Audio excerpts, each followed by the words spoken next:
Did you hear about fucking what's her name? That actress? She got stabbed like right outside of her house today. Mm-mm. Fuck, what's her name?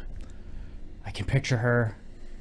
I can't even remember a movie she's in. Reese Witherspoon? No, with a knife. Thanks for coming to our podcast, everybody. That was a great joke from me, Nick Johnson. Happy Halloween! Fucking finally. And we all know I don't like to swear much, but this one deserves it. Finally. Yeah. Finished with these Fridays. The final Friday.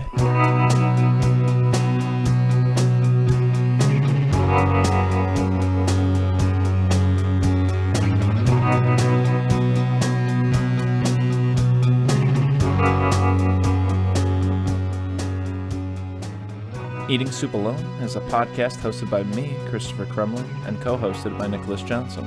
We try our best to ramble incoherently about a handful of movies at least once a week. All right, here we go. Happy Halloween. So this week we finally got around to Freddy vs. Jason. Woo! 2003, the monster mash of the century, Hell yeah. and the Michael Bay produced 2009? Yes. 2008? Do you know who directed that? Who?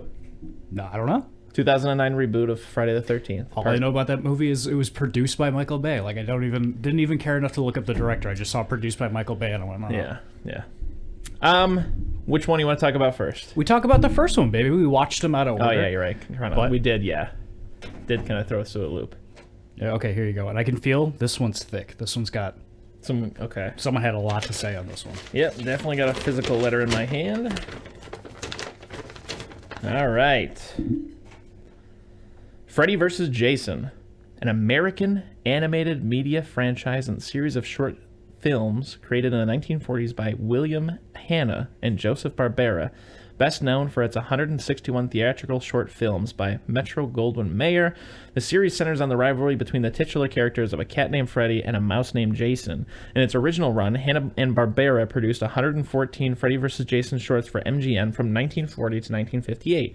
During this time, they won 7 Academy Awards for Best Animated Short Film, tying for first place with the Walt Disney Silly Symphony series, with the most awards in the category. A number of spin-offs have been made, including the television series The Freddy vs. Jason Show in 1975, The Freddy vs. Jason Comedy Show, which ran from 1980 to 1982, Freddy vs. Jason Kids, which ran from 1990 to 1993, Freddy vs. Jason Tales from 2006 to 2008, and The Freddy vs. Jason Show, which ran from 2014 to 2021. The first feature-length film based on the series, Freddy vs. Jason the Movie, was released in 1992, and 13 direct-to-video films have been produced since 2002, with a live-action/animated hybrid film released in 2021.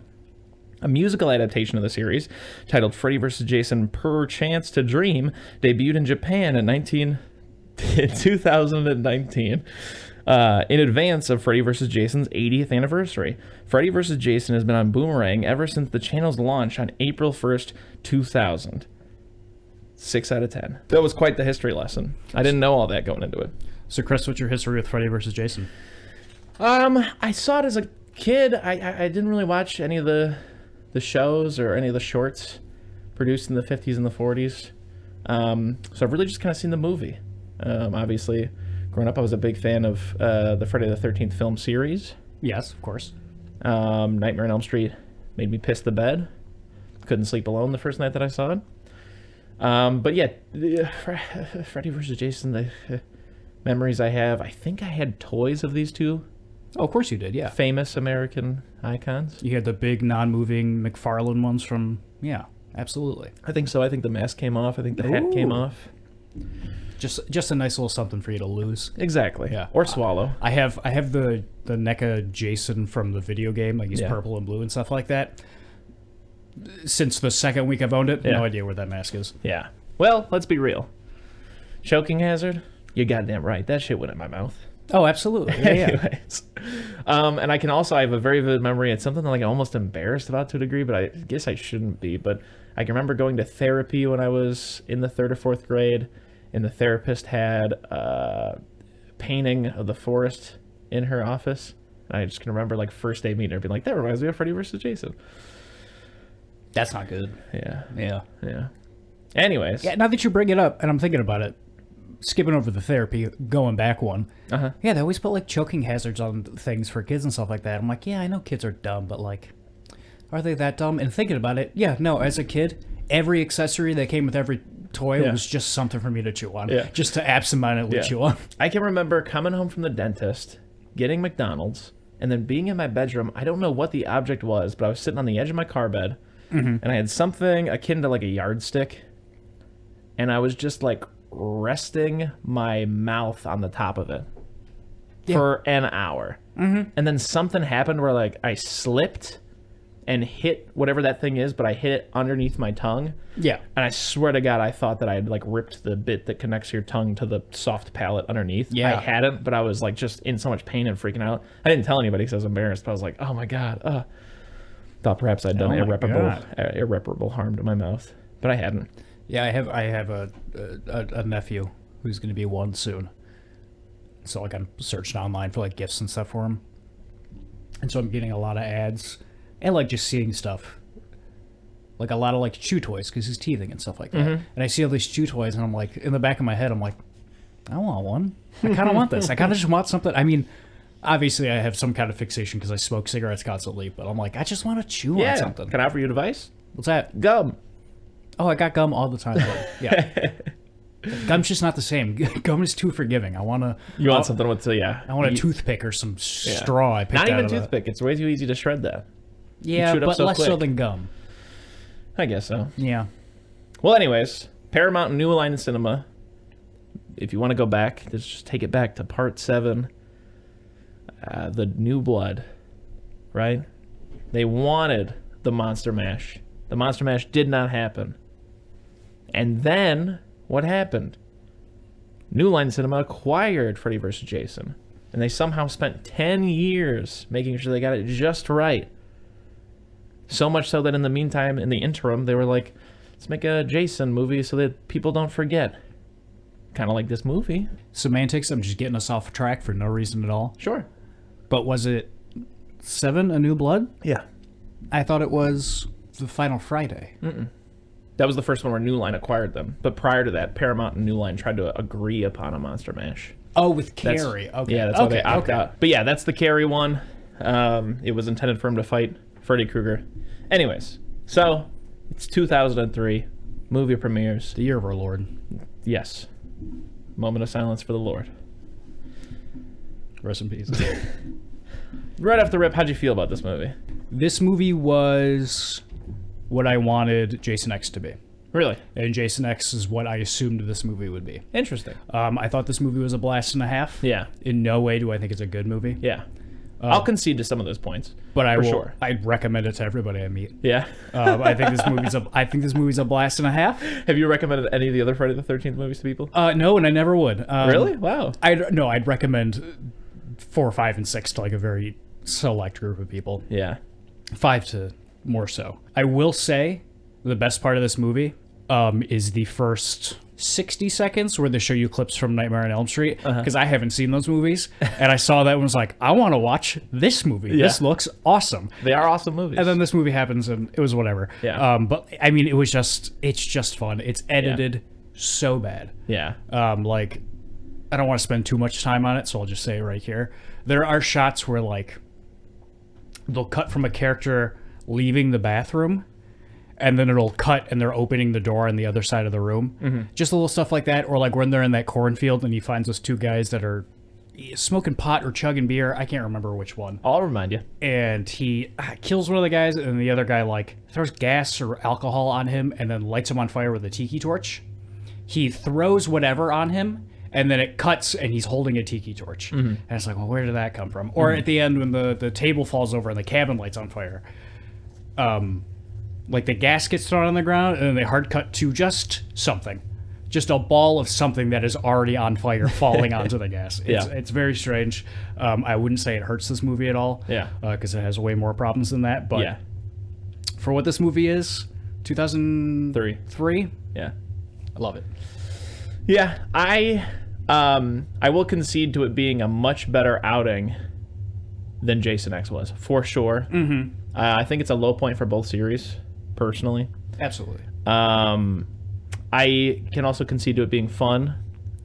And I don't think... This is a movie where, like, from the rip, you know what you're getting. So any amount of me saying it has problems means fuck all. Exactly. Yeah. I think that's what's so good about this movie is that it's impenetrable just because that. It's an immovable object. Yeah. Meeting an unstoppable force or whatever. Anyways, so let's just talk about it. I mean, yeah, like I said, I don't like it. I think one of the biggest things... I'm surprised. Really? This movie's fun. It's so much fun. Yeah. Well, we'll get to it eventually. I think you'll see why I don't. One of the biggest things that hurts it is just the year 2003. That hurts it a lot. Couldn't disagree more, Chris. Really? I think if this movie was made in any other time, it would be boring garbage like Jason X. But I think because this movie was made in 2003, this movie is a blast and a half. I think 87, when they were... I think that's about when they were making The New Blood, or A New Blood, or whatever. I think that could have been an all right time. And I think today it could be done all right, but I definitely think there's a period from like the 90s to the 2010s where it would have been bad. Yeah, absolutely. Yeah. And yeah, so that's just one of the things that hurts it a little bit. Like, I don't know, like when they throw the blood on the wall that looks like skin and it just starts going like, I want to bag a Yeah, man. It's a little whatever. But anyways, it's way that's too aesthetic much. thing. Chris, that doesn't matter. It's a lot whatever. It's way too much, and I love it. Yeah. But anyways, from the rip, I will also say I think they came up with a pretty okay idea of how to get these monsters to mash. Yeah. The whole concept is that, and they've touched on this in the Nightmare series before. The idea of like basically like trying to suppress Freddy Krueger, or like that he gets his power from fear and people remembering, and if everybody forgets, yada yada yada. Okay. Freddy becomes aware of this and he thinks, I got an idea. I'm down here in hell. Jason's down here in hell. Why don't I go wake up that big old guy? Tell him, I'll pretend to be his mom and I'll say, you gotta go kill the people that live in Elm Street. They've been bad counselors. Been really bad counselors. Yeah. And his idea is that people won't think it's Jason Voorhees, because why would they? They'll think it's me. They'll start to remember me. They'll start to fear me. I'll get my power back. And I'll get back to slashing up. Only thing that bothers me with that plot point, yeah, I think they say later that the last instance of a Freddy Krueger happening here was 4 years ago. Yeah. And they talk about it like all the parents like know of this legend and everyone's scared about it. Yeah. Hey, it needs to be longer. Very much so seems like everyone in this town is still extremely afraid of Freddy Krueger. Yeah. Yes. Absolutely. There is one Nightmare, I've never seen it, where like they try to do this like over the top thing, which I think I'll really appreciate, where Freddy Krueger has killed every kid in Springfield, Ohio. Like I think there's an establishing shot of like a fair where there's just tumbleweeds because there are no kids to go to the fair. There's just adults in the city. That's hilarious. It is really good. Yeah. Is that the one with Wes Craven in it? No. Gotcha. No, it's before that. But anyways, we open up with kind of like Jason Goes to Hell kind of a thing. Just a lady, and she's like, I've got boobs, and look at me swimming solo at night. Staple of Friday the 13th. Glad they got that in there. Yeah. That's probably like the only thing in it that to me reads as like just pure unadulterated Friday the 13th. Yes. They always have women nude swimming solo at night. And of course, that's what Jason's Purgatory is. Yeah. Absolutely. They also... I've heard people bring up that it's much more of a Nightmare movie than it is a Friday the 13th movie. I'll also agree with that. She's doing her thing. Jason show up. Jason kills her. Then she starts morphing faces. You're thinking, what's going on? Oh, it must be a nightmare. Freddy Krueger's here. Freddy Krueger comes as his mama, tells him what we told you a second ago, and he's off to the races. Yeah. We start meeting some of our characters. Do you learn in any of the other Nightmare movies how Freddy Krueger's, for lack of a better term, superpowers work?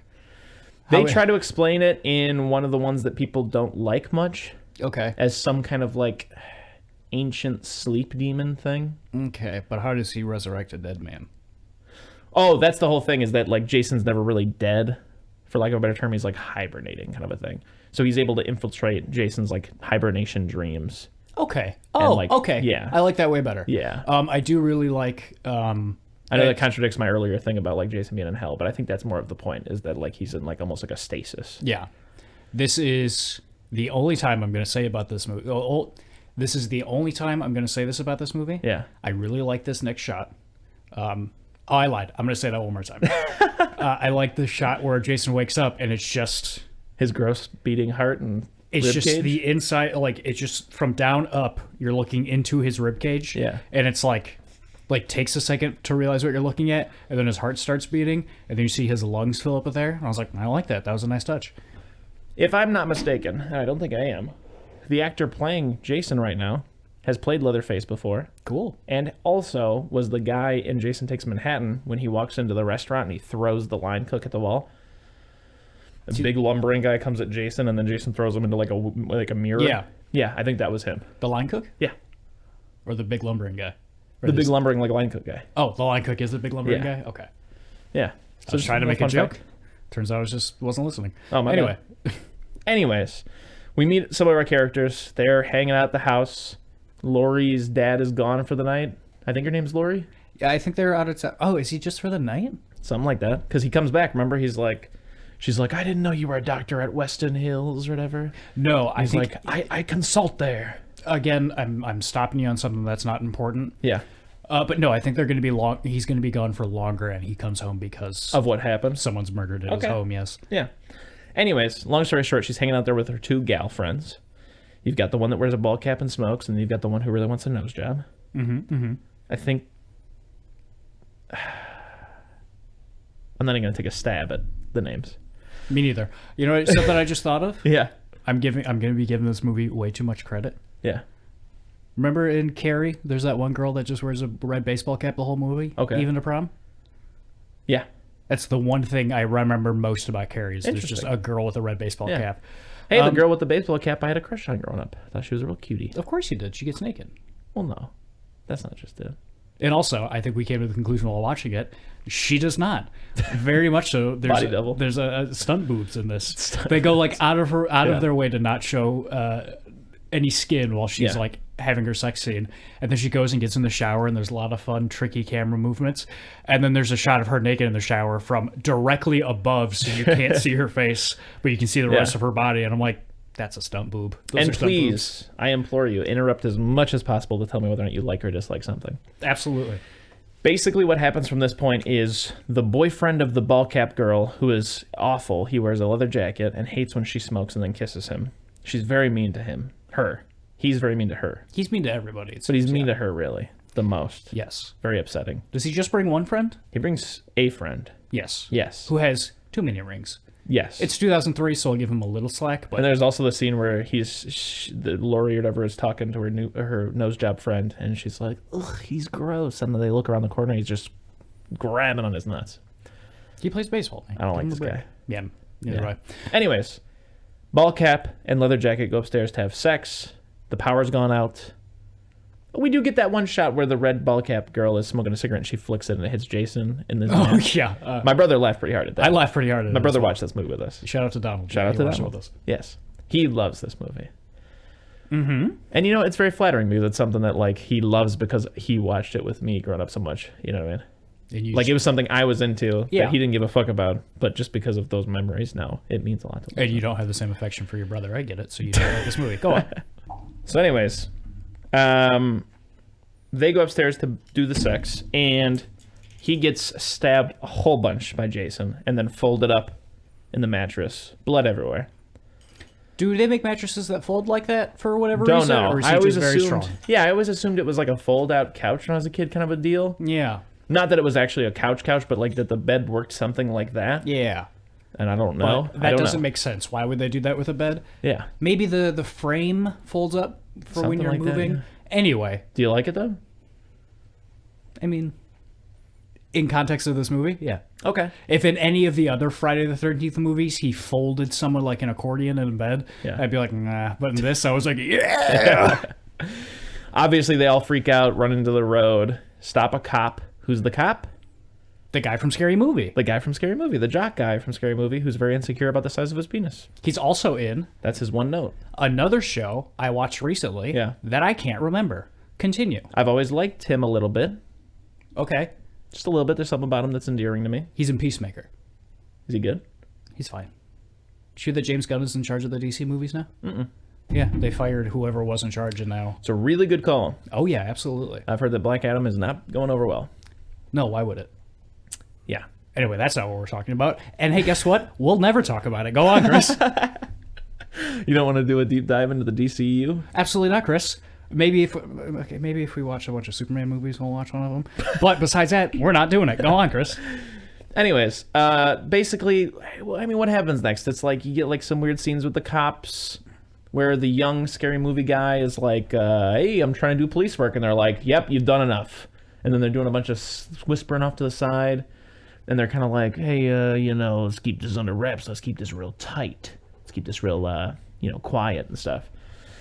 And Lori seems to have kind of overheard something, and she's just convinced. She's like, fuck, yeah, there's a name. And she like puts her head down, and she like thinks so hard that she puts herself to sleep. Yeah, she has a brain blast so big it knocks her unconscious. Which I but don't know about you, I'm constantly doing. That's why I always say I'm a bad test taker. It's not because I don't know any information.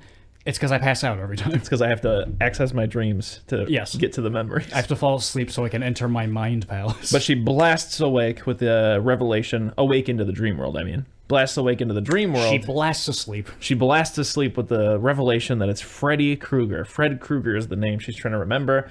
She's in a nightmarish version of the police station. She's seen all these missing children posters with their eyes gouged out. Maybe I might just be making that up. I know the little girl has that, but they like follow her and they probably say something to her about Freddy Krueger. We missed the scene at the beginning that you said is the first time they introduced this concept for Freddy Krueger. Fucks kids. Oh yeah, yes.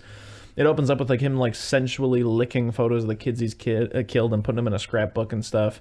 That was something that I'm glad they didn't do with the original Nightmare, because it's enough that he kills kids. Absolutely. And if he fucks the kids, then he's a lot less likable as a character. That's too much, yes. And that's really counterintuitive to the direction the character went, because the character ended up being so lovable, such a cultural icon. Yeah.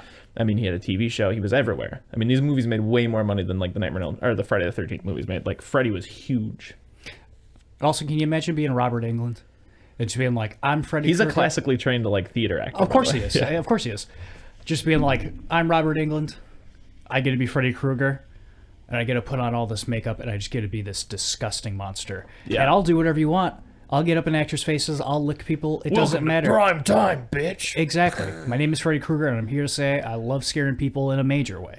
All that kind of stuff. And it's like, whatever. I'll do whatever. Yeah. Because I'm Freddy Krueger right now inside of this, and I'm full into the character. No, and he reads the script to this movie, and he goes, "Oh, so he fucks kids now?" Yeah. And they're like, "Yeah." He goes, "Okay, well, get me in the makeup." And they go, "Oh no, this part's your normal face. You're gonna have your normal face on for this part." It's like, ooh. Yeah. But no, that's honestly like I'm not necessarily. I'm not an actor. I'm not. What?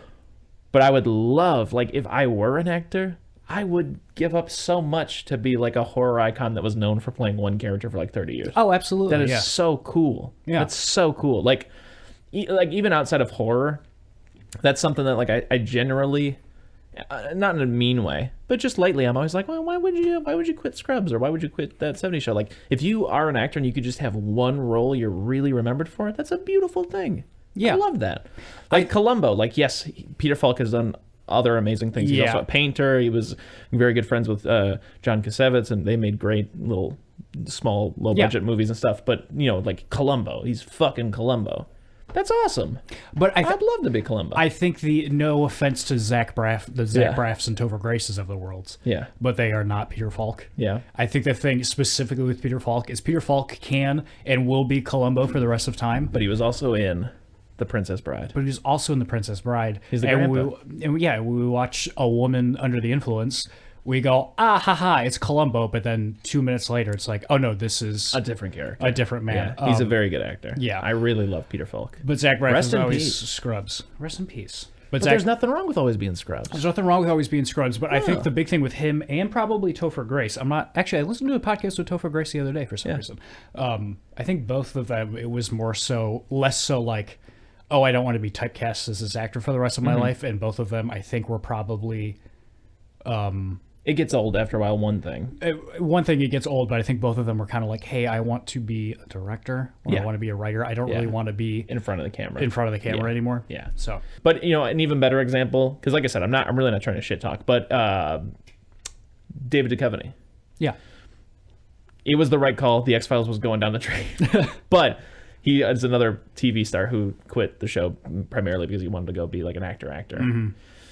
And you know what I love even more than that? Huh. I love when somebody is that character, has been typecast as that character, quits because they don't want to be typecast, and then goes, change my mind, I'm coming back. Perfect example, Kyle MacLachlan. Yeah. Wasn't in the Twin Peaks movie because he's like, I don't want to be Cooper for the rest of my life. Well, the first little bit. Came back for the rest of it. Didn't he? Well, isn't he in a little bit of it? Is he in none of it? I thought he was in some of it. He's in like less than 10 minutes of it. Okay. And then now, I don't know if you've ever looked at any of his social media, it's all Twin Peaks all day long. Because he's like, nah, fuck, I'm Agent Cooper and people love it and I love it. Yeah. Yeah. And yeah, like I said, like who the fuck am I? But also like, it's just one of those things that every time I see it, I get it. Like everybody has to go on their own journey. But like, it is one of those things where I was like, why not just appreciate the fact that you're Dale Cooper? That's an amazing thing. That you are like such a character that you're globally recognized as that. That's awesome. We got to get him on the show. Try some of his wine. Yeah, I'll have my people reach out to his people. But back to the movie. Oh, right. She has a little nightmare. She sees a little baby, and the baby's like, Freddy Krueger did this to me. Whatever she says. Then she's outside the house, and the kids are jumping rope. 1, 2, Freddy's coming for you. Yeah. Do you get Weston Hills next? Do you get Will, or is his name Will, and then his blonde-haired friend at Weston Hills? I like this stuff. I like these guys aren't in any other movies, correct? I have no fucking idea. Okay. But I like these guys. I especially like the blonde-haired guy. He's very endearing to me. I don't know why, but I like the blonde-haired guy. Mm-hmm. He has some of the worst dialogue. How come every time there's an insane asylum in a movie, it always is seemingly that same big open dining hall with fold-out tables with people playing cards and checkers? Mm-hmm. That I understand. Yeah. There's always that robe. You know what I'm talking about? One guy is always wearing that exact same robe from Awakening, starring Robert De Niro and Robin Williams. It's not an amazing line, but I do like the blonde-haired guy's little line where the guy keeps poking him to play checkers with him. He's like, Rob, I told you a million times. I don't do checkers, man. I'm an Uno guy. Go get the Uno deck, and we'll play some Uno. So take this over here and go get the Uno deck, and we'll play some Uno. Love it. Yeah. Anyways. Not total scene by scene. That's just not going to happen. Basically, their whole thing is like Will sees on the news that at the house of Lori, a murder's happened. We know that Will and Lori used to be in love when they were 14, which I guess makes them 18 now. But Will's been sent upstate. Why? Because later on we find out that he believes he saw Lori's dad kill Lori's mom. They sent him up there because they know that he's like related to the Freddy Krueger thing. He knows about Freddy Krueger. It was actually Freddy Krueger that did it. Whatever. Something like that. And the blonde-haired guy, his brother was murdered by Freddy Krueger. His brother told him a lot about Freddy Krueger. He knows about Freddy Krueger. They're just, there's a scene where they're like, we were fucking quarantined, man. That's really what's going on. We've been institutionalized. Yeah. They have the Fred Krueger disease. And they hatch a plan to break out to go check on Lori. That happens a little bit later. You get to see the blonde-haired boy's butt. He's going ooh, and putting his butt up on the window. That's fun, And then they dart him up with like trank and put him in bed. And he's like, what the fuck would you do that for? And then the blonde-haired guy's like, chingy chingy. He's got the keys. They bust out of there. I'm going to jump ahead a little bit. Please do. They start, we're going to go back because I think there's some shit we missed. I love that they get to the blonde-haired kid's house and they decide to drive his dead brother's very recognizable van around everywhere. It's got a woman fighting a snake on the side and like a very medieval fantasy, like 80s D&D style kind of a thing. And then across the hood, it says The Serpent. In a small town outside of, I don't know, outside of whatever, but in a small town in Ohio, that's going to be... They have the pushing your bare ass up against glass and making monkey sounds equivalent of a van that they're driving around, But anyways, at school the next day, well, before we even get there, Lori like talks to her dad in a scene that harkens back to the original. Donnie pointed it out, but in the original, the final girl, Nancy, her mom's like, you shouldn't go to school today after the first murder happens. And she's like, no, Mom, I really got to get my mind off things. I'm going to school. Same thing happens in this. Also at Weston Hills, they're feeding the kids Hypnosil, which I think in the Nightmare on Elm Street series has been established as a drug that prevents you from sleeping or whatever. Anyways, she's at school. She's crying in the middle of the hallway, like, I had this awful nightmare and stuff, and they were singing this awful song, like, and then the blonde-haired boy's like, 1, 2, Freddy's coming for you. You know why they sing that song? It's because he's coming for you. And then they do a pincer attack, and from the other direction comes the boyfriend. Yeah, it's very strategic, but also I just want to point that out. It's one of my least favorite lines of the movie. Yeah, it sucks, yeah. Yeah, it's very bad. This movie, a surprising amount of these movies, these Friday the 13th movies, make us go, I just made a face at Chris, make us go, that's jizz, you're talking about jizz. Don't do that. Yikes. But anyways, they peel off, do whatever. I think Laurie faints because she sees Will. Yeah. They take her to the doctors. I always thought that it was like a school nurse thing, but it seems like they're at like a doctor's. Unless this school is just nice as hell. Could be. Because the nose job friend literally asks the nurse, like, how much would a nose job cost or whatever? Which I don't think a school nurse would be able to answer necessarily. And like it says, like the nurse is not able to help you, so I'm assuming there's doctors on site. So they have to be at like a hospital. But who cares? She must pass out a little bit because she is looking through the magazine. I kind of like this a little bit. Like it slowly starts getting more and more gruesome. She's going through. Yeah. And then eventually Freddy jumps up and he's like, got your nose! And rips her nose off. And then she wakes up and she's like, blah, blah, blah, blah. And in this moment, I'm realizing we missed another nightmare. Very early on, immediately after the boyfriend gets accordioned, his friend that he bought, the nutsack kid, is sitting on the porch drinking his little flask and smoking cigarettes, and his dad comes out and he's like, what the fuck were you doing at that girl's house tonight? You know, like, you better watch yourself and shit like that. He's like, my best friend just got killed, Dad. And we're like, you know what, Rings Man? I don't like you. Yeah. But you're in the right here, yeah. Yeah. And he's like, so would you lay off?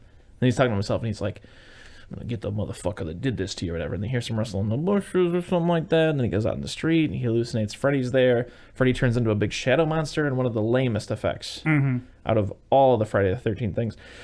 That's one of the things that I think they might have messed up.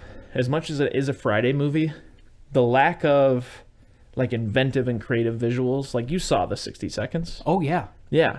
It just, this movie pales in comparison. Like Freddy turns into a shadow monster and then tries to stab him in the chest with his shadow gloves. Mm-hmm.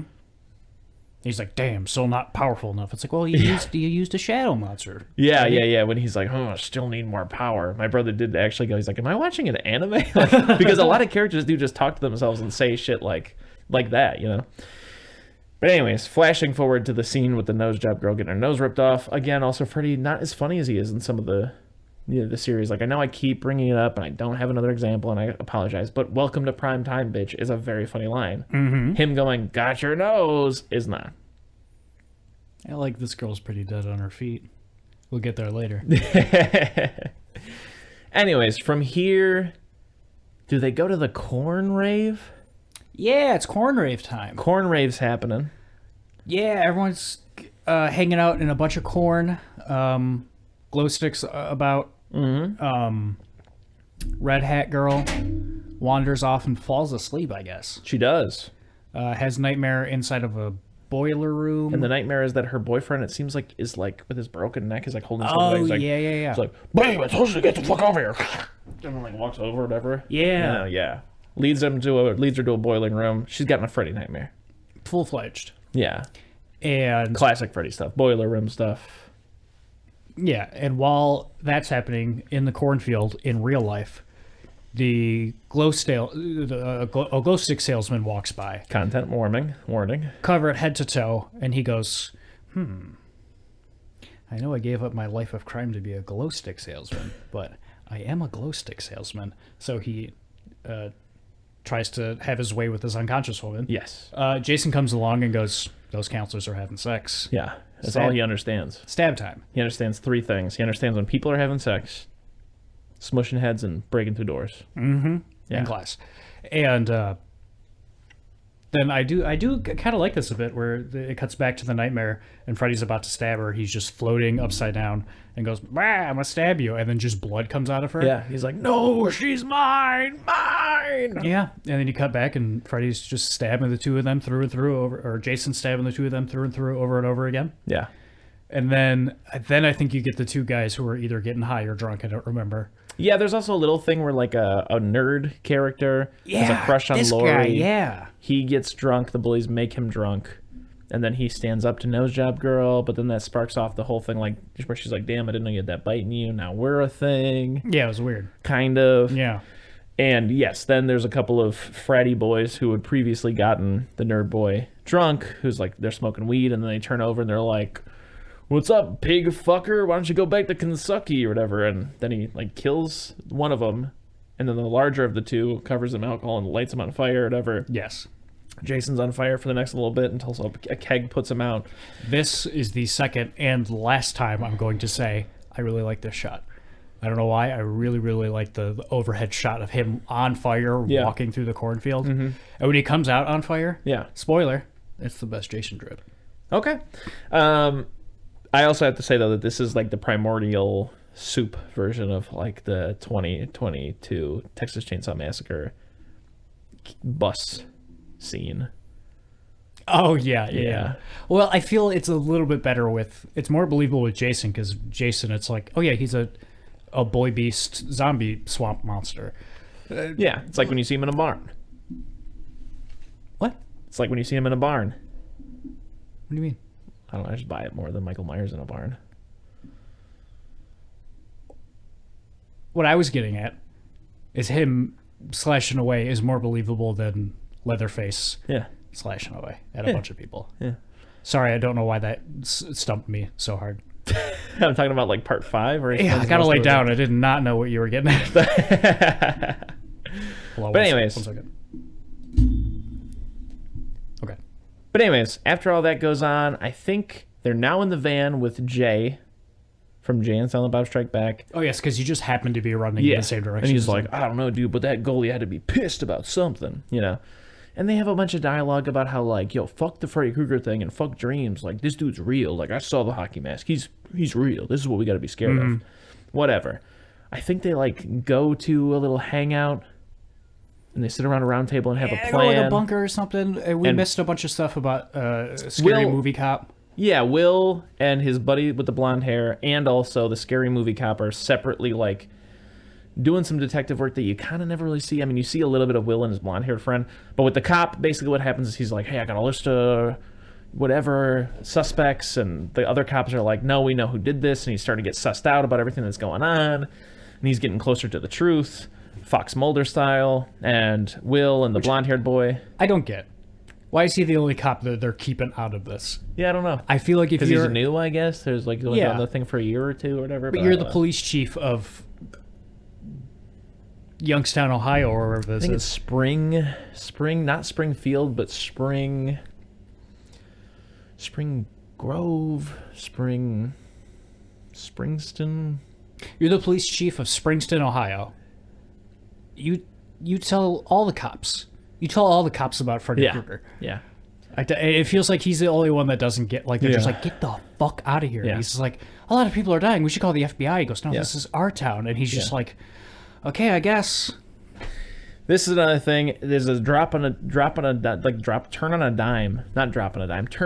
dime moment where, like, Will and the blonde-haired boy are in the basement of the library, and they're like, there's this fucking Freddy Krueger guy, but all this shit is redacted all over these things, and, like, what the fuck? They're trying to cover this up and quarantine us, and what the fuck? And then they're in the van, and they're like, oh shit, it's because he feeds off power. Fuck, we fucked it up, man. And he's like, yeah, you fucked it up. You fucked it at school today when you brought up the fucking song and stuff. And he's like, oh shit, oh god, we gotta leave in the morning. Right? So now blonde-haired boy is home alone. Not a good thing. And Will and Lori meet up, and there's that whole thing where they're like in the rain, and the dad, and Will's like, you killed her mom. And he's like, you don't know what you're talking about, son. And she like runs upstairs, and the dad chases after her. She jumps out of the window and then like runs away, hides behind a tree, then bumps back into Will. Then they go to the bunker. Oh yeah, also dad's been poisoning her with Hypnosil. Yes. She finds out, as we mentioned earlier, that he's like a consultant, quote unquote, at Weston Hills. There's a lot in this movie. Yeah, a lot happens. A lot of stuff happens in this movie. Hey, guess what? Huh. None of it's important. No. So they're all sitting around the table and they're talking. And at one point, Will, I guess, just has a brain blast. He's like, whoa, wait, what if Freddy brought Jason back and brought him here so that he'd start killing people, but we'd think it's Freddy, and then we'd be afraid of him, and then he'd get more power and he'd be able to come back. Then his girlfriend tries to have a brain blast, and she says, another one of my least favorite lines in this movie, wait, Freddy died by fire, Jason by water, how can we use that? Nobody bites for that Everybody one. They looks just at move on. Everybody looks at her and goes... So anyway, Freddy is trying to bring Jason back. Yes. She may already be sleeping at this point, because the next thing I can remember is them all being like, yeah, let's tie the bitch up, right? And then her dad shows up, and her dad's like, come on, give daddy a kiss. And then it's Freddy. She brings back his ear, which is another moment like the original for Nightmare on Elm Street, where Nancy brings back a hat from her dream, and that's when she realizes. One of my favorite things about the Nightmare on Elm Street, we'll watch it eventually. Maybe that'll be next year's Monster Mash. Bash. Monster Bash. Crash. Monster... Flash? Something? We'll come up with a title for Monster watching. Slash. Monster Slash. But it'll always have to be slashers if we do that. Yeah, okay. Okay, anyways. But yeah, basically, like, one of my favorite things about it is that the whole thing is, like, Nancy on her own, with no help from anybody, figuring all this out and doing it herself. Like, nobody wants to give her a hand. Nobody believes her. But not in that way where, like, everybody's like, you're crazy, we're gonna lock you up and stuff like that. She's just very quietly, like, understands nobody's gonna buy what she's saying, and she's, like, slowly just working up her own little plan, kind of a thing. And it's a very smart character. I love it. Sounds like a great movie. I'd love to see it someday. It's a really great movie. Anyways, they then decide to go to Weston Hills, I believe. Do you remember why? No. Is it to get sleep drugs? Or awake drugs? No, I think it's sleep. I think they want to get the Hypnosil. Yeah. So that they don't dream anymore, so they don't have to worry about Freddy, right? They break in, and just stuff happens, right? Like, Jay has a nightmare and imagines a slug coming in and smoking hookah, and then Jay gets possessed, and all of the sleeping, comatose people who have been given too much Hypnosil come alive because he's having a dream, and they're like, pour all the drugs down the sink, pour them all out. And he does, and the nerd boy sees it, and he's like, what are you doing? And then Jason kills the cop, and the nerd boy, and Lori, and her nose job friend, and Will, they run, and they see Jay, and Jay's standing there looking devilish. They pass him, they're like, Jay, what are you doing? But Jay's got a couple of, like, put you to sleep drug syringes behind his back, and he puts Jason to sleep, but not after Jason cuts him in half. And then they drag Jason to the van and put Jason in the van, and their whole plan is to keep him sleeping until they can travel 7 hours to New Jersey to get to Camp Crystal Lake. And their plan also is to put Lori to sleep for 15 minutes to try to bring Freddy back. And at a certain point, they do that. But first, before that, Okay. Jason's asleep. He having dreams. This is the same point. She's in the dream with him. Not yet. Okay. There's one before this. Okay. They're just fighting in a warehouse. Freddy and Jason. Oh, yeah. In Jason's dream, and it goes... Blah, blah, blah, blah, blah. 2003, Butt Rock plays. Jason can't walk through a stream of water because he's afraid of water, it turns out. Which the screenwriters fight adamantly. They're always like, we did not write a fucking movie where he's afraid of water. Freddy is reminding him of the fear of drowning that he had. And my rebuttal is, that's why people are afraid of water. Literally, that is the reason. So yes, you wrote a script where Jason is afraid of water. Yeah, I don't lay awake at night afraid of the fact that my whole body might get wet. Yeah. I don't lay awake at night being afraid my lungs are going to fill with that wet, Yeah. and I'm going to die. Yeah. I like this part where they fight because... The pinball stuff. The pinball stuff. Yeah. And he's like, oh, tilt. No, I like it when they fight because there's just something about this movie that it just beats your brain into a pulp by this point. Yeah. And when that butt rock starts rocking, Yeah. and those slashers start to slash it, I'm like, Yeah, man. Yeah, man. Fun. This movie's fun. It is tricky. I'll acknowledge it's tricky, but you mentioned it while we watched it, and I agree. I wish there was a way that they were able to strike a balance between Freddy's strengths as a slasher and Jason's when they're fighting specifically. Because instead they just have Freddy be able to kick good. Yeah, I think... Which is not fair. They also have him, he outsmarts Jason with the torpedo idea of like cutting the tops off. He is smart, but it's not the dream stuff. Like, I wish there was a way that they would have kept some of the dream stuff. I know you get that one scene, but I just wish there was a little more Freddy at this point. Yeah, it's tough because to make Freddy cool and powerful, what he's doing has to be happening in a dream. Yes. But if he's in the dream, then he's overpowered compared to Jason. Yes. But then if they're awake, Jason's overpowered compared to Freddy.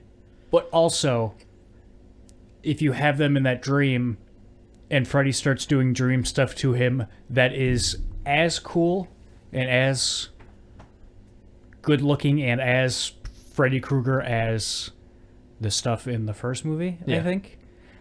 I'm talking out of my ass here, but I think there goes your budget. So we'll just throw Jason around the room a little bit and make some pinball noises, and then that'll be it. And then, when he comes into the real world, he's a man with knife hand against Swamp Monster Boy Beast. And so he's kind of just doing a bunch of Tom and Jerry shit to him. Yeah. It's a little strange. I do like it by the end where they're just slashing at each other. Yeah. Like, that should have been it. Like, they shouldn't have done the whole industrial complex that's around, not complex, the industrial zone, the construction zone that's around Camp Crystal Lake kind of shit. Mm-hmm. That was whatever. Sorry I interrupted you and just ran to the end of the movie. There's something that I wanted to say there. I'm trying to think. Oh, that's it. I also want to touch on, how do you feel about the fact that this movie, it's a requirement. I'm not like judging it for this, but like it does decide to make Jason the one who's like the lesser of the two evils, and Freddy becomes like your bad guy of this movie. I'm fine with that. And in a sense, Jason is the good guy. And your like protagonist really is Jason, and the people that like the human beings, in my opinion, are just kind of spectators in a sense. Like they help the hero along the journey. Like they're helping Jason. Yeah, but he also wants to kill them. It's it's very strange because they're both the antagonists, but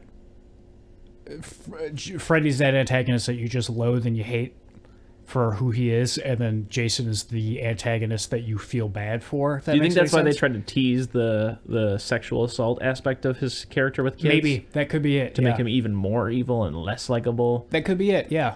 You know, and I guess I'm spitballing. At this point, I know it's budgetary, but I think in a sense that's also aided by like low production value for his shit. So he's a little more lame. Yeah. Not as funny, so he's a little more lame. Mm-hmm. You know.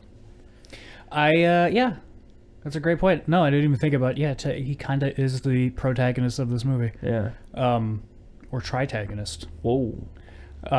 Anyways, they get into an accident. Oh no! Well, let's talk about the nightmare. The nightmare is very important. Laurie imagines in her nightmare, maybe by Freddy's doing, that she's at Camp Crystal Lake when Jason is being drowned. There's one other boy that's in sweatpants, but it is funny to me that they put him in sweatpants. It's a little way to make him different. Everybody else has shorts on. Anyways, they push him into the lake. Different. Not exactly the established lore. I mean, it could have been. They were never going to that many specifics. They'd usually just say the counselors weren't paying attention and he drowned. Yeah. So, I could see that the bullies threw him into the lake. Sure.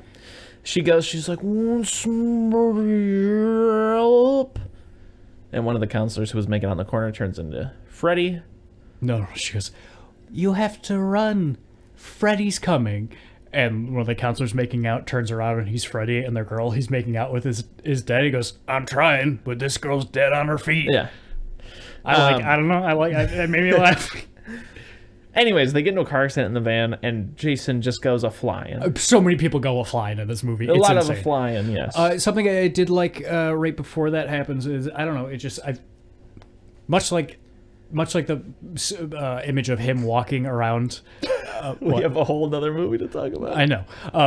Part of him walking around on fire. Yeah. I feel that way about this scene too, where I think this scene could work really well in a different movie. But I do like where he goes a-flying? No. Oh, what scene? Where they're in the van and he's tied up in the back asleep. Yes. Oh, and then there's the scene where he starts drowning because he's drowning in a dream. And they have to give him CPR. And he's like, the nerd boy's like, I have asthma, I can't. Mm-hmm. And Nosejob is like, And then Will's like, he has asthma, he really can't. Yeah. And like, I just like the visual of like the water coming out of the spokes or the holes in his mask. Yeah. And, like they have almost to give him like how CPR. he's full of water and takes Manhattan. Yeah, he's a bug. Yeah. And when he dies, when he's like throwing up swamp water. Mm-hmm. Yeah. And in the dream he's drowning as a boy, and she goes to pull him out, and she gets him halfway out and sees his face and goes, "Oh fuck!" and lets him drown again. Yeah, I totally forgot about that. She like goes to the doctor. She's like, "Give me your hand." And he comes up and she's like, "Jesus Christ! Yeah. Drown! Never mind. Drowned. Please drown." Car crashes. He goes a flying. Yeah. Now it's Monster Mash time. Yes. There's so much even here to talk about. Let's just talk highlights. How did they get Freddy out of the dream? She wakes up and she grabs him. Oh, okay. Yeah. Remember, because he comes, which is a practical effect. They have a stunt guy jump out of the water, and he looks all demony for some reason now. But they don't hang on to that design. When he gets back, he's normal. Anyways, they Monster Mash. There's one scene which I'll bring up, which is the point where Nosejob tries to distract Freddy by being like, "Oh, you're not much of a man." Jason has that big old thing, and you get these teensy weensy little butter knives. And then I do like this moment because Freddy's like with his finger doing the like turn around thing, and she does, and Jason's right there and stabs her. It's a very funny little Jason scene, or Freddy scene in my opinion. Freddy being very funny. Anyways, other stuff that happens while they're fighting. Nerd Boy gets thrown in the corner and impales his back on some kind of like ledge or like a arm for a shelf that doesn't actually have the wood on it, or some kind of right angle, metal right angle. Yeah. He's dying, and I think just before Nosejob gets killed, they have a nice moment where she's like, "You need help, I need help, you need help." And he's like, No, you go. You have to go. She's like, "You sure? I don't think you're okay." He's like, "Yeah, I'm fine, I'll be fine, you go." But he's not fine. He literally dies in that scene. I think that was really nice. Yeah, it's the first time in any of these movies somebody slowly bleeds out to death. Yeah. Other things that happen, Freddy, as we mentioned, man the torpedoes, like cuts the tops off of the oxygen tanks for scuba diving? I think they're just like a bunch of pressurized air for powering construction equipment. Okay. Anyways, he blasts them, hits Jason, then he's like, "Hey, asshole, up here!" And he knocks over a bunch of like steel, like, is that rhubarb? What is that? I don't know. Rebar. Rebar? Yeah. Anyways, he gets all stabbed up. And then Freddy's like, "Hey, asshole, over here!" And he pushes some kind of giant cylinder. Some kind of Rube Goldberg machine, yeah. Something. What did we call it in that one episode? Oh. Fuck, I can't remember. Why can't I remember? I don't know. Anyway. Yeah. Smashes him up. Then Freddy gets caught in it. Mm-hmm. And he's upside down. He's like, "Oh, fuck." You know, Jason does whatever. They're fighting. They're hacking. They're slashing. Will and Laurie are about to get away on a boat, and I want to take this time to pause and pose this question to you. During Laurie's nightmare, they end up in her house. One of my favorite, potentially my favorite scare in the movie, is she's running upstairs, and the hardwood floor is like rolling behind her, like coming at her. Yeah. Then Freddy Krueger, content warning, sexually assaults her? I think he tries, and then she wakes up. They leave a lot of time between trying. Do they? And her waking up, though. They don't show anything, but it's like her going like, oh. And then like a lot of scene plays out. And then she wakes up from my memory.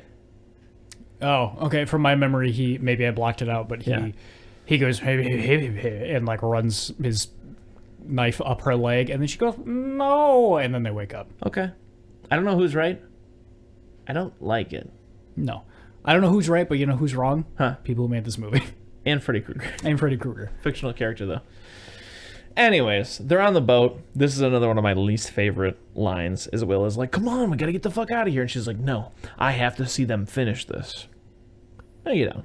You can go. You can go. Like I said, I'm not trying to be a stickler for like, "Oh, this character's acting illogical," because that's how drama happens. Mm-hmm. But this is pushing it. What do you mean you have to see this end?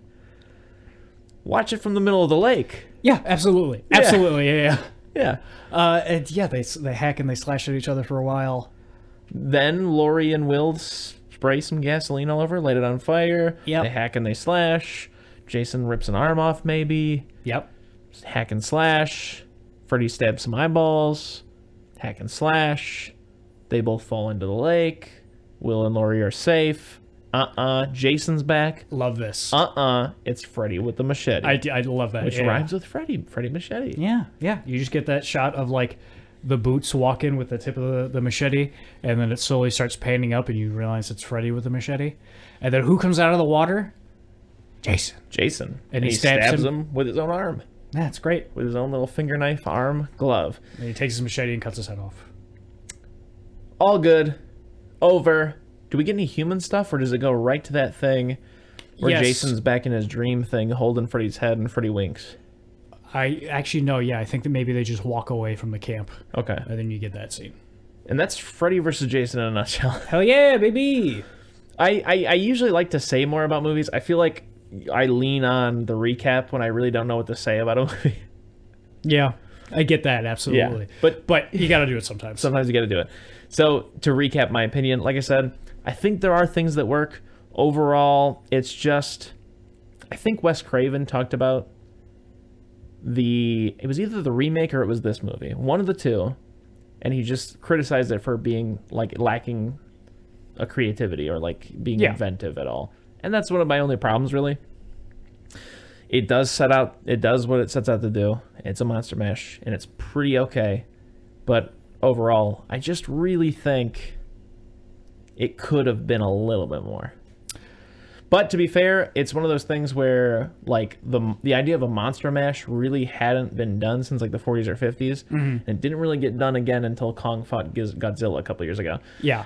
So, you know, you kind of got to take what you can get, I guess, if that's your jam. Here's my thing. It's not my jam, but if it's your jam, you kind of got to take what you can get. Yeah, a monster mash, not my jam. No. But here's my thing. Okay. A movie where Freddy Krueger and Jason Voorhees are both there. Yeah. No way to make that movie good. Not in 90 minutes, no. Not 90 minutes. Yeah.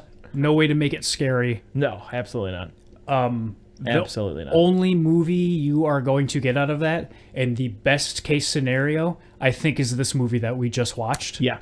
So, that being said, yeah, that's why I like this movie. Yeah. Like I said, I like the idea of Freddy bringing Jason back to make people scared of Freddy. Mm-hmm. Genius. Mm-hmm. I never in a million years would have thought of that. I think that's great. Hey, that's why they spent 10 years thinking about it. You know what this movie is? This movie's a mushroom. You look at it and you go, ew, get that away from me. Yeah. Someone goes, no, here, smell it. And you go, what the fuck? Dude, no, absolutely not. Yeah. And they go, eat it. And you go, what does it taste like? And they go, oh, it tastes like absolute shit. Yeah. And you go, why would I do that? And Yeah. they go, get you high as hell. And you go, all right. That's exactly what this movie is.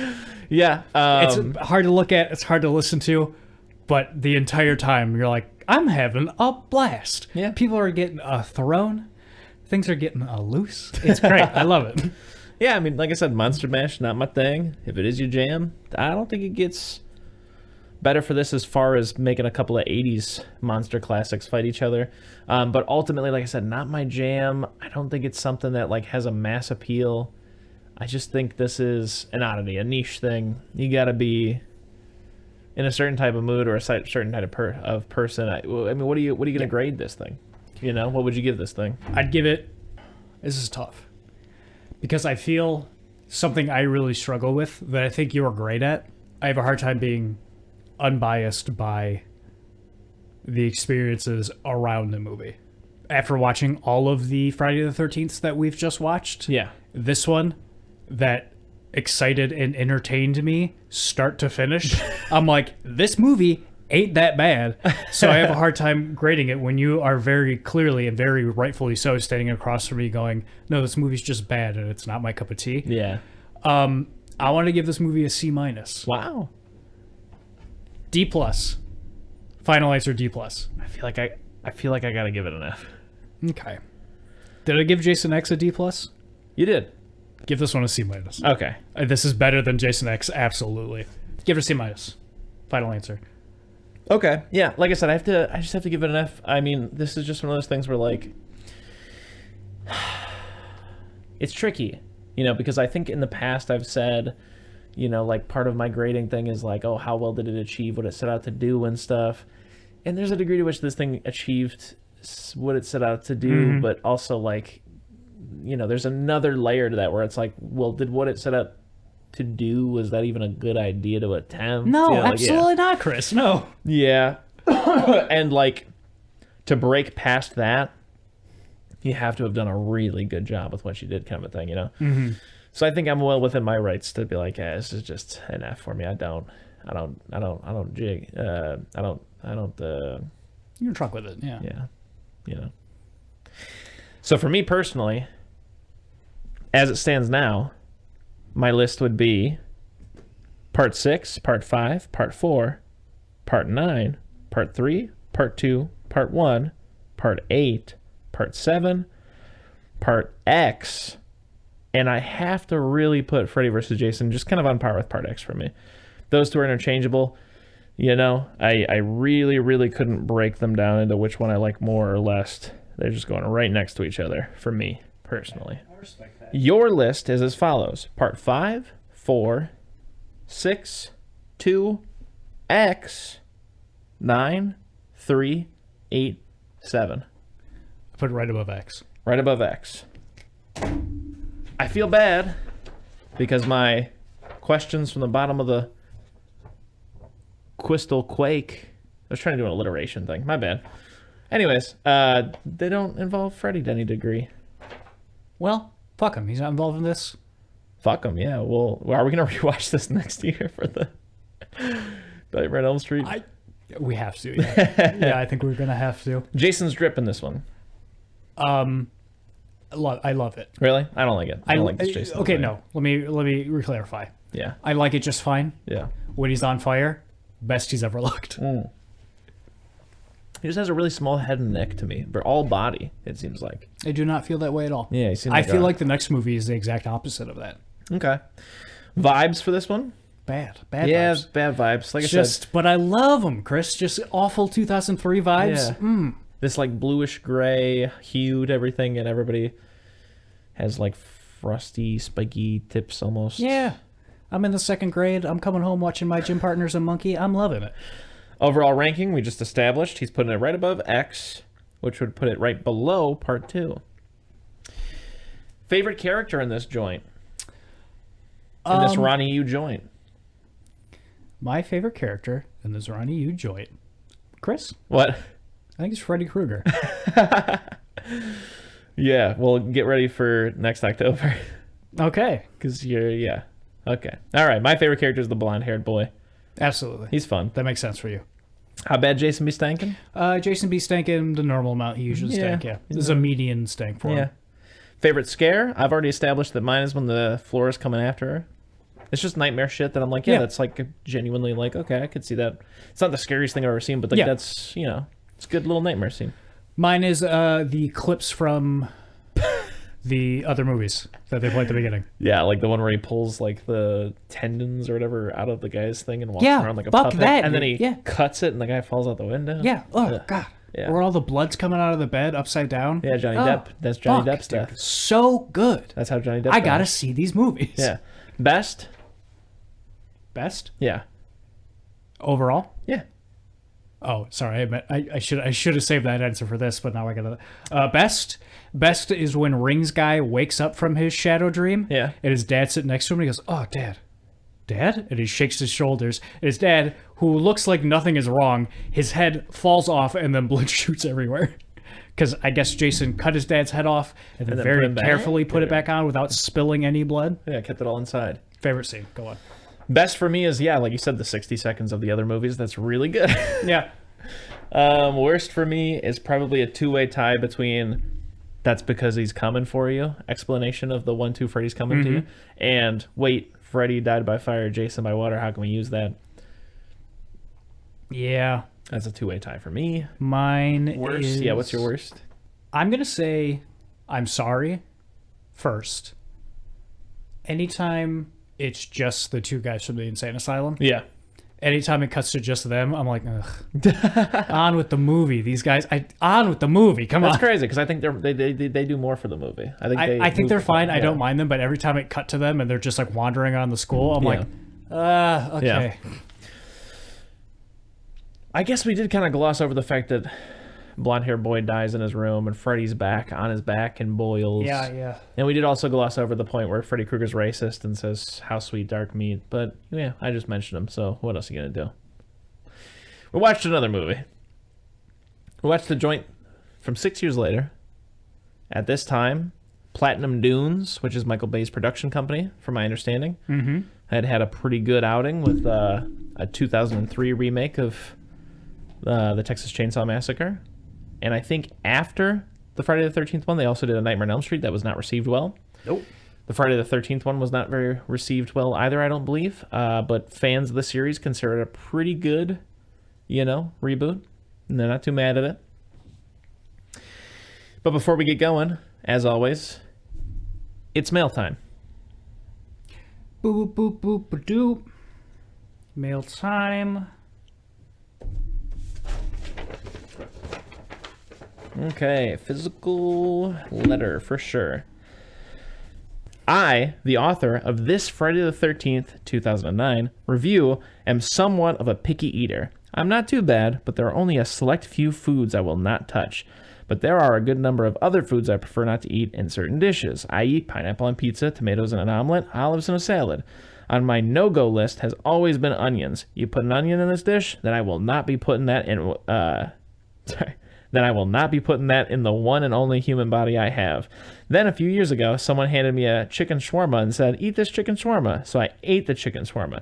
And I say, "Oh heck, I really enjoyed this chicken shawarma, and the inclusion of the onions in here helps more than it hurts."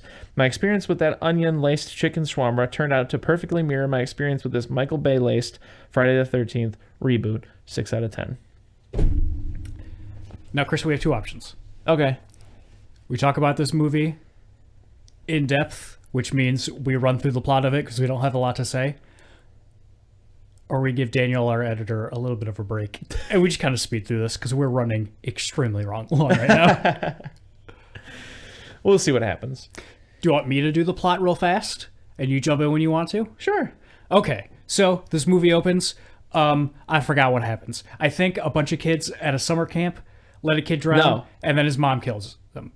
Yeah, but you don't see that. It's cold open on black and white credits that's interlaced with woman fighting Pamela Voorhees. Yes. Movie starts with the last 2 minutes of the first movie. And in my opinion, some sketchy dialogue. I get that they have to do some expeditional shit, but there's just some weird shit I can't remember off my head, where she's like, and then I had to kill them all because they let Jason drown. Sucks. Whatever. I think this is a Spider-Man situation. We do not need his backstory at all ever again. Next Friday the 13th movie, Boy Beast in the Woods, end of story. Yeah. That happens. We cut to... Kids are partying in the woods. They're trying to find the weed or whatever, glasses. Yeah. The one guy's being very misogynist and absolutely, bringing up sex all the time for no reason. A couple Constantly. people do bang. Mm-hmm. I don't remember this. Oh, yes, He pisses. I absolutely do. Yeah. He pisses because I forgot we get 3 different groups of kids in this movie. Yes. We get the flashback, the less flashback, and then current times. Yeah. So that's the less flashback. Doesn't really matter. A lot of people consider this to be a reboot of the first 3 movies. Okay. Slammed into one. Kind of like a... No, I'm wrong. I was going to say kind of like Halloween, Rob Zombie's Halloween, but that's not true at all. That's just the first movie. I don't really remember the second group of kids that well. Is this where he gets the mask? Because he's got sack hood on, like that a lot. He gets the mask from the horny hillbilly who's smoking weed by himself looking at the porno mag. Yes. Kills horny hillbilly. Well, let's go back. Mask comes off. The first group, what happens is there's a girl left over. I'm trying to get this done in 15 minutes. Go. I understand, but there's a girl left over. Everybody else gets murdered. Oh, right. And then we flash forward, and the girl from The Mentalist is left over. Chris, you remember The Mentalist? No. I'm keeping this to 15 minutes. I love The Mentalist. When it came on TV, I was like, this is my favorite show. Turns out it's just Psych and kind of Doctor Who, but done way worse. You see, a man named Patrick Jane is a psychic, right? But it turns out he's a fraud. He's just really good at reading people and all that kind of stuff, like every psychic is. Then he's on TV all the time, and he's like, hey, I'm going to help the cops find this serial killer named Red John. And then he gets home, and there's a note on his door from Red John that's like, hey, fuck you, I know you're not an actual psychic. I'll see you later. And then he opens his door, and his wife and daughter dead. So then he's like, hey, everyone, I'm not a psychic, but I'm real smart still. I'm going to go work for the police and use my smart skills to help catch Red John. And I'm like, fuck yeah. And that first episode, I'm like, fuck yeah. Then episode 2 happens, and they're like, oh, also, this is just kind of a police procedural, so we're not going to talk about the serial killer stuff for most of the episodes. I'm like, ah. And then season 3 happens, and at the end of it, he meets Red John in a mall. Red John, played by the dad from Get Out and the bad guy from Billy Madison. And he's like, how do I know you're really him? And he's like, well, here's a little detail. This is the kind of shampoo your daughter used. I remember smelling it. And she smelled like sweat too, and it was gross. And Patrick Jane stands up and goes, wait, and shoots him 3 times in the chest, killing Red John and going to jail. And I was like, this is the best show I've ever seen. And then they completely undo it at the beginning of the next season. And I'm like, I'm never watching The Mentalist again. So the woman from The Mentalist is the only one that survives, and she gets kidnapped by Jason. And we cut to a couple years later, and the guy from Supernatural is like, hey, anybody see my sister? It's not years. I think it's 6 weeks, they say. Yeah, so which is basically like a reboot of the part 4 guy who's just in the woods. Remember? He's Didn't looking for even sister. think of that. Yeah, absolutely, yeah. Okay. He meets like a preppy dude and his girlfriend. The preppy dude's a dick to him. Then he goes off, he's riding a motorcycle, some old lady in glasses is weird to him. Great, I guess. Jason does kill horny hillbilly. Yes. Gets the mask. Weird scene because he like looks at it and he's like, In my opinion, it's like the horror equivalent of like the whole like, hey, you're always alone. We should start calling you Solo or whatever the fuck happens. Yeah. Like for him to like hold it and like contemplate. God, you know what I'd love? Huh? Chris, we got to write this movie. We got to write this Friday the 13th movie. Basically, this scene happens. Yeah. He's in a sack hood for a bit, and our boy Beast loses his sack hood, kills a guy, finds the mask, and goes, oh, and then eats it. Because he's a boy beast and he doesn't know shit. That's funny. But that's one of the things that honestly, like, I'll retroactively commend part 3 for, is that he doesn't have the hood on.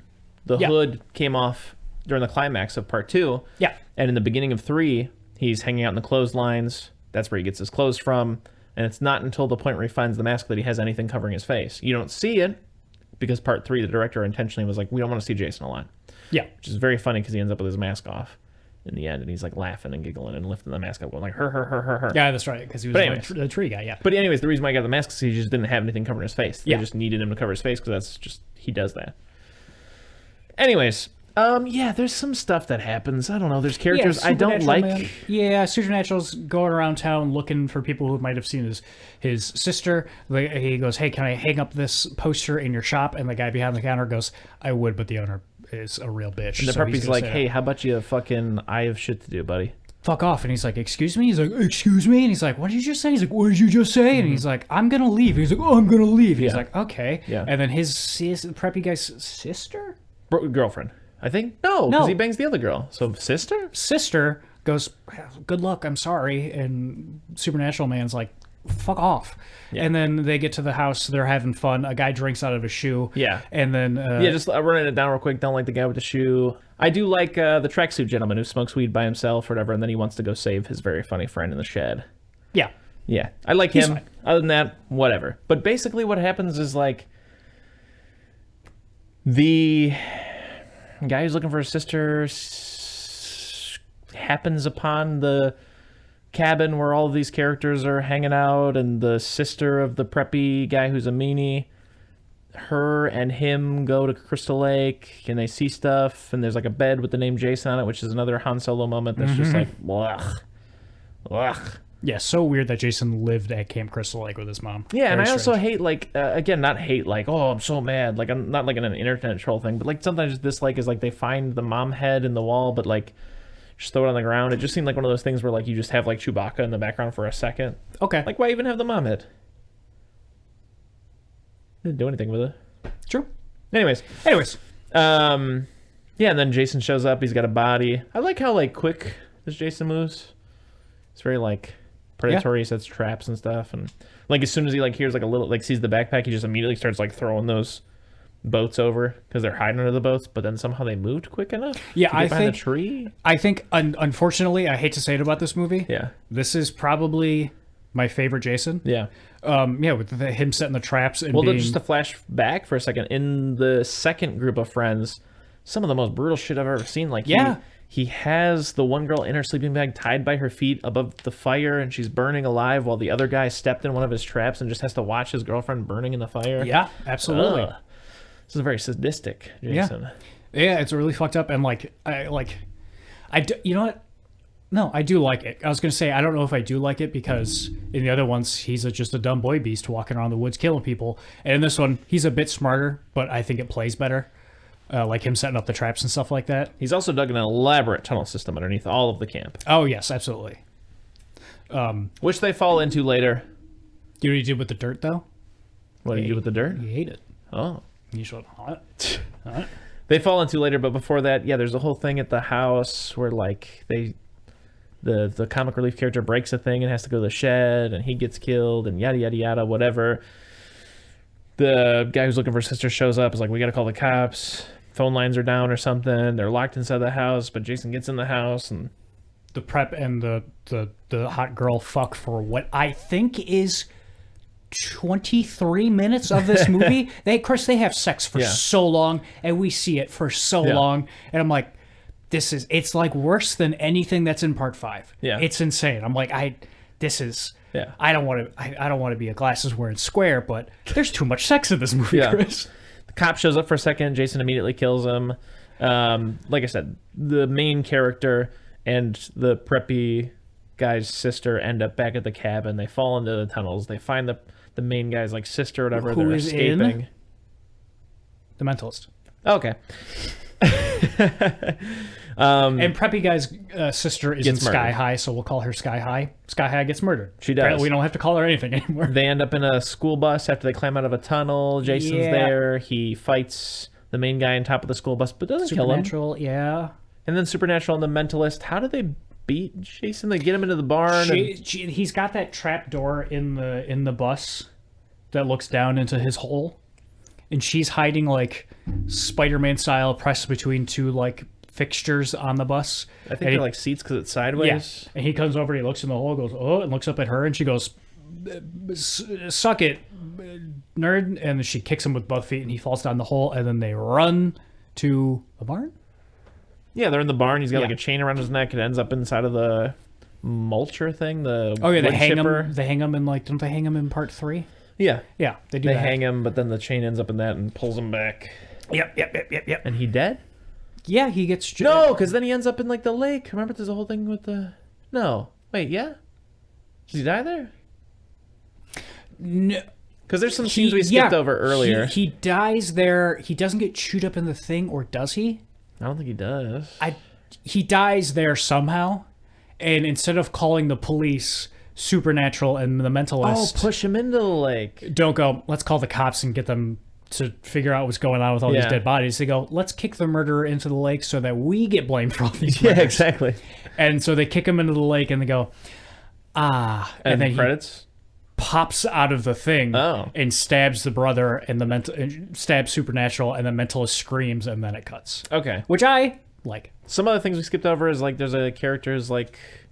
What is that thing where you're on the board? She's like boogie boarding or something. Her boyfriend's like pulling her on the boat. Oh, she's wakeboarding. She gets hit by the boat too. Head trauma always fucks me up. Oh, fucked up. Yeah. Then she's hiding under the dock, gets stabbed in the head. She gets hit by a boat because, like I said, the smartest Jason we've ever had. He also shoots arrows. Shoots a bow and arrow at the guy driving the boat. Yeah.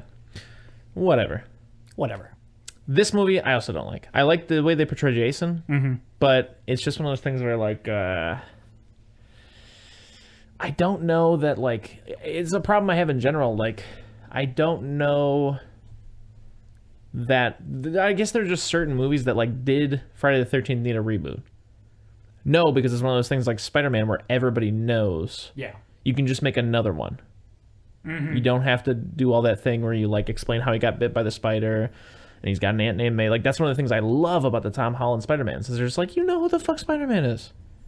That's what I think these slasher movies, if they, instead of rebooting them and doing the Halloween thing that they're trying to do to all of them now, Yeah. they should treat them like comic books where it's Yeah. like, hey, if you know of Jason Voorhees, you can watch this movie and you'll be fine. Yeah, you'll be absolutely fine. If you've just heard the name, you're fine. Oh, you know who Spider-Man is? Yeah. Then you can pick up the Amazing Spider-Man issue 738 and have no problems. Yeah. So yeah, that's just one of the things I think this movie falls victim to. I also think it falls victim to, like, because it's a roommate. I also think it falls victim to, like, because it's a reboot, it does try to do a bunch of things, like the looking for your sister thing and whatever. I don't know. Again, like I said, not like mad or like upset. I don't care. I just don't care. I don't think this movie made me care. Yeah. Oh, no, That's one of the biggest problems is I just don't care. Mm-hmm. And there's a lot of ways you can do that. I'm not saying it has to be like a moving, Schindler's List type movie. You can make me care the way Part 5 made me care by just being like, look at all these crazy over-the-top characters that do coke, and like this one's like, this is a small town. Small towns are supposed to be safe, you know? And whatever, But this movie just doesn't have anything where I'm like, oh yeah, that I like. Other than Jason. I do like the way they portray Jason. It's not my favorite Jason necessarily, but it's definitely very close. It's probably honestly like the close. It's a modern take on the Jason I prefer, which is the Part 3 and Part 4 Jason. Yeah, absolutely. So it's not a bad Jason. It's just the rest of the movie is borderline garbage. Like, how do you tell like the average person like, oh, this is the one you have to see? Yeah, no, I don't think you'd ever do that. Yeah. I think Just too bad. I probably have some kind of modernity bias against this. Yeah. And you know this about me. I think I like this movie probably more than I should. I don't think it's good. Mm-hmm. I think it's fine. Yeah. And my thing about it, the thing I probably like the most about it, which is very cheap, and I would not feel this way if we hadn't just watched all of the other ones. Yeah. At the beginning of this movie, when Jason puts that girl in a sleeping bag and throws her over the fire, and then catches that guy in a bear trap, and just all this gruesome shit, I don't care about anybody in this movie, but I always feel the threat of, oh, something fucking grisly might happen to them. Yeah. So I'm scared that I might have to see that in a My second. only problem is that I feel like they start with a bang but never match it. That's a great point. He doesn't get grizzly again. That's a great point. Yeah, I didn't even think about that. Yeah. I don't mind The Mentalist. I like Supernatural. Yeah, I don't think anyone's doing a bad performance here, and I don't. Everyone mean to sound besides like, the two of them are. I don't mean to sound like a dick, but like I just feel like it's one of those things where like the thing that's genuinely weak here is like the actual script, probably. Yeah, I think it's a nice mixing in the best way possible of bits and pieces of all the other movies. Sure. I think that works just fine. Yeah. But it is arguably forgettable. Yeah, it's just almost like unnecessary. Like if you're gonna try to, reboot a franchise, you better bring your A game. I just don't feel like they did. Like I said, not mad at it or anything like that. Just I don't care. You didn't make me care. I mean, I think for a 2009 horror movie produced by Michael Bay, much like we were saying about Freddy vs. Jason, I think this is the best this movie could have ever hoped to be. Yeah, absolutely. That's another thing to definitely bring into consideration. I've said it before. I don't know if I've said it on the podcast, but like the aughts are just like, that's a wasteland. There are for no horror, wasteland, for my opinion. That's a wasteland. Absolutely. 2010's got some bangers, 90's got some bangers, but for some reason the aughts just, I don't know what the fuck happened. You don't like The Ring? I haven't seen it. You don't like The Grudge? Haven't seen it. I think that's what I think. And honestly, hey, it could be a bias thing. It's just like aesthetically, I get Jeepers Creepers, Saw, The Grudge, The Ring. I've never seen them, but I just don't want to. Like I see, like I have to get over it someday.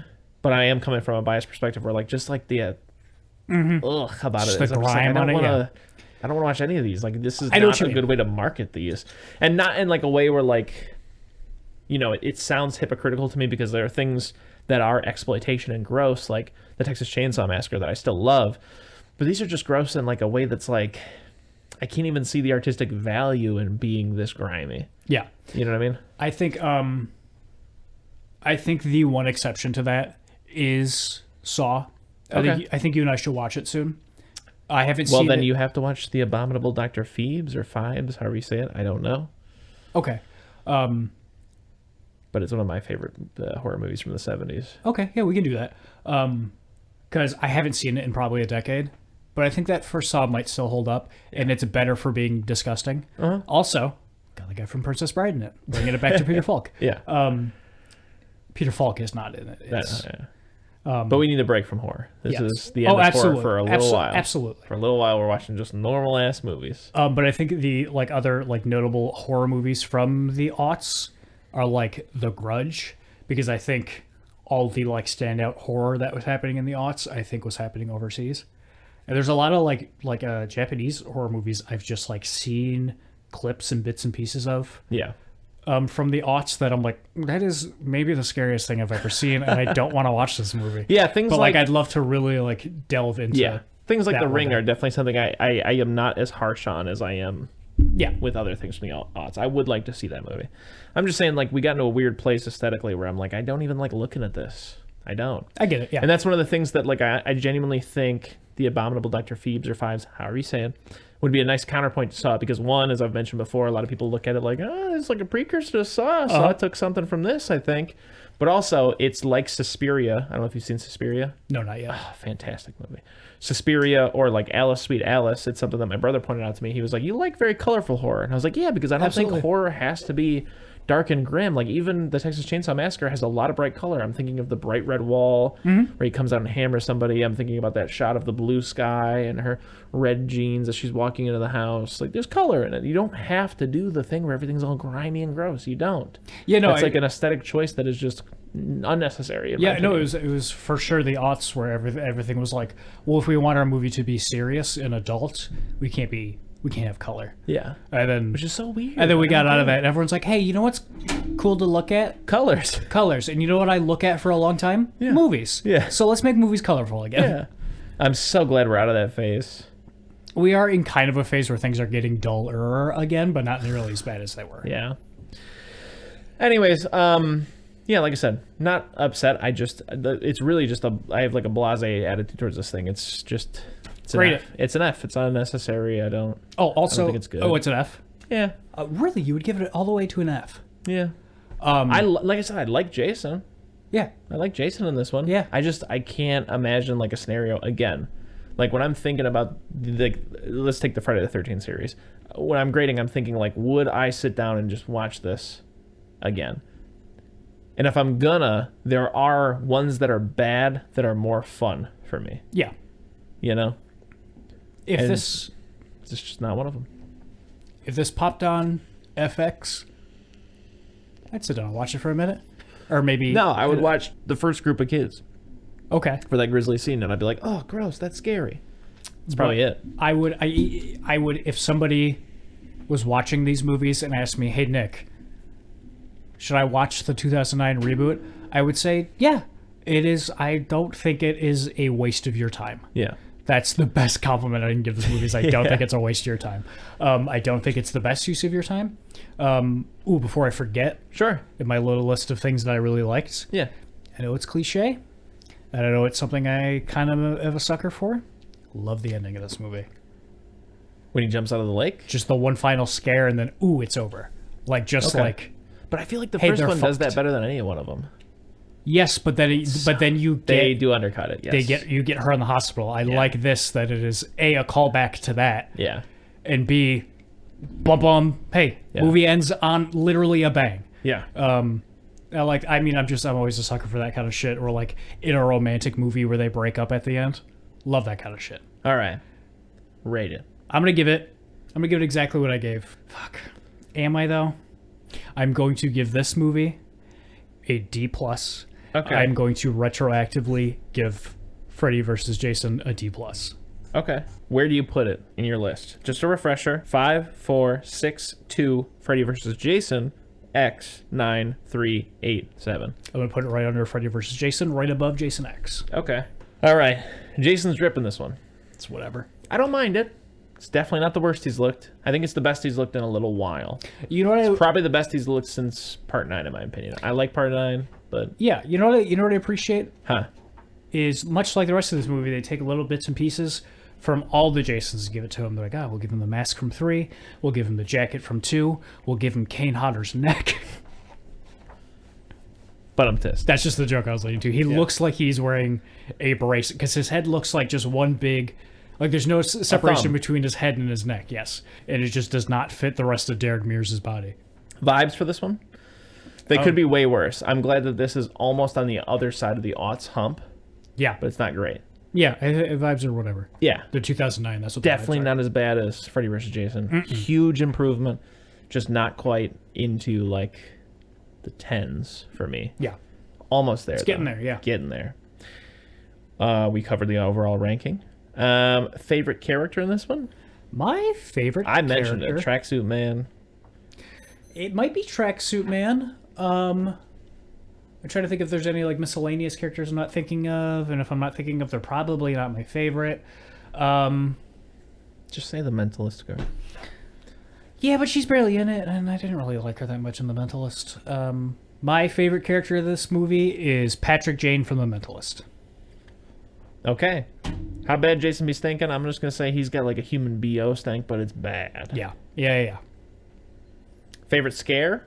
Favorite scare? It has to be the sleeping bag fire pit thing. Yeah. Best worst, it's also best has to be the second group with the bear trap and the sleeping bag stuff. Worst? Best is him coming out of the dock at the end for me. Okay. Worst for me probably has to be the prep guy, just because he seems like I can believe that a character would be that mean, but not so consistently. Yeah, like he's so one note. Yeah.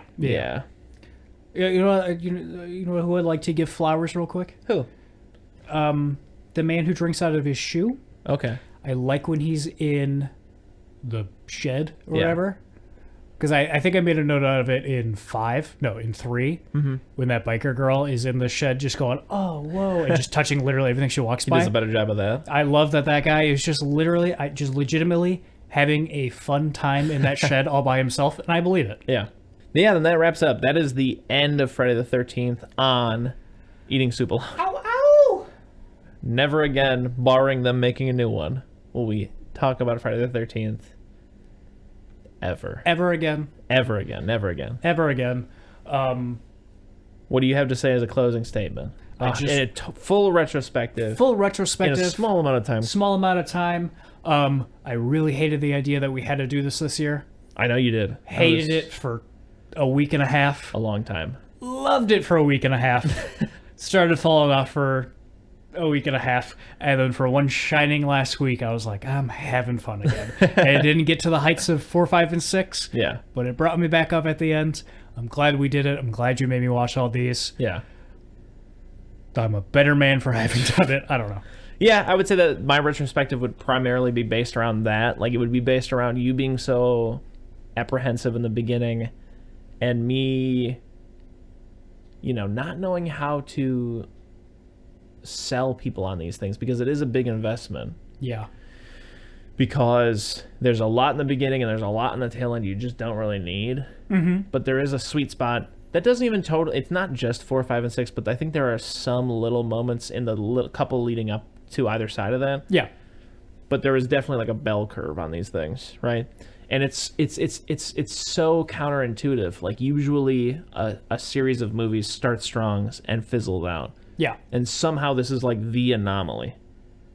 This somehow fades in and then fades out. It's insane. I don't understand it. And it's so tricky because I even have friends who are also horror hounds barking in the yard, woof woof. And they're always very, like critical of the Friday the 13th and don't really like the Friday the 13th. And I know that they really haven't gotten to its stride, And that's all I have to say as my perspective is, like, this does have a stride. It just happens to not be the beginning or the end. It's somehow a bell curve. And they're good and they're bad, and I can acknowledge when they're bad and I can acknowledge when they're good. And I think that these are movies that are, at the end of the day, just fun. This is something that I think adds a little fun to the horror genre. Yeah, absolutely. My recommendation for anybody thinking about watching these, I recommend getting yourself into some kind of situation where you and your best friend are kind of like ships in the night sometimes where you don't really see each other, and then you guys devise a way to like mandate a hangout, maybe record a podcast, and then it kind of becomes your side gig, so you have to watch all these and it kind of feels like work. You'll love them. It's great. Yeah, also, I mean, a little recommendation I have for you is like once you're in that, you know, then you can kind of fall into this thing where you're like, oh, I'm gonna go get a microwave pizza or whatever, and like let's get a couple beers and like a joint or whatever, and watch them like a little too late at night because we both have jobs, but you know, and it's fun. It's so, these are I think that's something I disagree with, like auteurs of film, people who love films and not movies, is I think movies are high art, but they're also middle art. And I think that's exactly what these movies are. Yeah. I think these are the perfect examples of movies to just put on. Yeah. When you want just a vibe happening on your TV. Yeah. In October, put on Friday the 13th movies. Or even during the summer. I think these are more summer horrors, as far as I'm absolutely. Concerned. Like, my problem with Halloween is every Halloween I throw Halloween on to have in the background, and then I watch Halloween. I sit down and I watch all of Halloween. These movies, absolutely, I could have on in the background and walk by and be like, nice. Yeah. Also, just realized this episode's coming out on Halloween. Yeah. We really dropped the ball. Should have done something for it. Happy Halloween, everyone. Yeah, happy Halloween. That would be a nice ending to the thing, but I have to ramble a little more. Yeah. No problem. Yeah, it's tricky. Like this, I think something else I want to add is that these movies are all scrappy. There's something like kind of like tenacious about them. Like just this thing where like they had no consistent like owner or even any consistent like faces or anything like that. Every time around, it was just a brand new set of people with a brand new idea of what Friday the 13th is or could be. And they're all so different and so low budget, and like almost nobody involved in almost any of them had like much experience doing anything in film beforehand. And there is a degree to which I almost like champion them the way that like people champion Clerks or something like that. It's so there's a degree to which where I can understand why there's a 6.5 hour documentary about the making of all of these, because it's just people going out and making a movie. Yeah. And it's beautiful. Much like Jason Voorhees, all of these movies refuse to stay dead. Have no real consistency. Nope. Make real confusing choices. Yeah. We hear about the reasons that things are happening or why these movies got made, just like the reasons for why Jason is still alive or stuff like that. It doesn't really make any sense, and you're confused. But you're along for the ride. Yeah. And just like you said, they're scrappy. Yeah. Love it. There's something scrappy about them. They were somehow like the poster child of slasher movies of the 80s, and yet didn't, like, they somehow brought in money, but not as much money as like some other slashers, and consistently kept getting made. But he is the slasher, which is insane. Yeah, it's crazy. Because he's not, like, he never reached the, like, artistic highs of, like, the first Halloween. He never reached the creative highs of something like Nightmare on Elm Street. He never reached the scary, scary highs of, like, Texas Chainsaw Massacre. His popularity comes from literally the fact that he just won't go away. And, yeah, I'm glad that these, you know, exist. Are they my favorite thing ever? No, but exactly like you said a second ago, like, they're just such good, like, throw on in the background, and even if they're not good, there's just something you can't deny about them. Absolutely, yeah. And I think that's that, Mattress Man.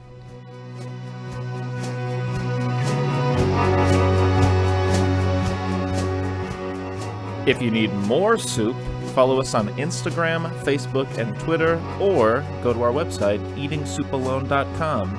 And until next time,